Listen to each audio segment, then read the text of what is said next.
Episode 3, The Blood Oath of Zazzau. The victory at the northern border spread like wildfire across Zazzau. The people filled the streets with songs of triumph, chanting Amina's name. Children danced, merchants drummed, and women sang praises to the warrior princess who had defended their land. Yet, behind all the celebration, Amina's heart carried a quiet weight.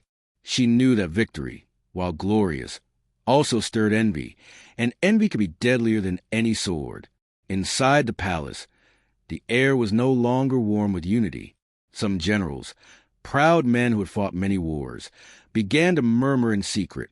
"A woman should not command us," they said behind closed doors. Their pride could not accept that the fate of Zazzau now rested in the hands of a queen-in-waiting. But Amina ignored their whispers. Her eyes were fixed on a greater vision, not just to defend Zazzau, but to unite all Hausalands into one powerful kingdom.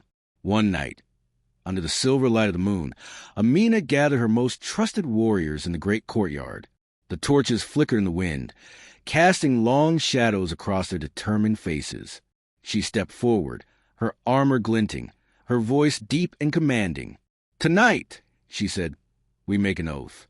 Not for crown, not for gold, but for Zazzau. We fight as one, we live as one, and if need be, we die as one." The warriors knelt before her. One by one, they placed their hands upon her sword, its blade reflecting the flame of the torches. Amina drew the edge gently across her palm, and drops of her blood fell upon the steel.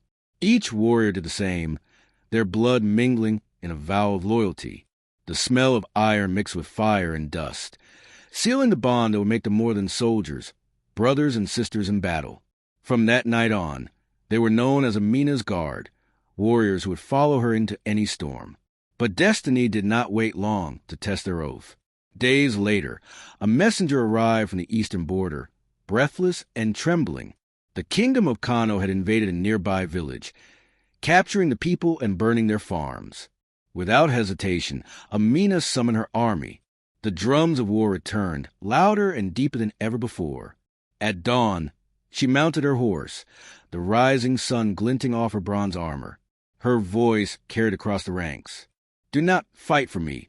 Fight for every child who dreams of freedom." The army roared in answer. The clash came swiftly.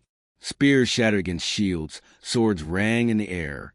The battlefield became a storm of dust and fury. Amina led from the front, her movement swift and fearless, her sword flashing like fire through smoke. Her guards surrounded her, their oath unbroken even as arrows darkened the sky. Hours passed, and the plains were painted red with the blood of the fallen. Yet, when the dust cleared, the warriors of Zazzau stood tall.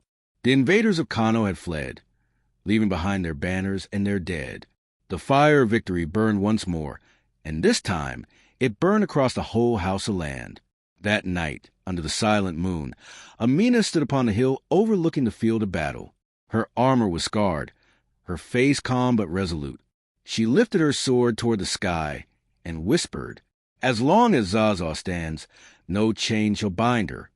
The wind carried her words far beyond the borders, across deserts and kingdoms.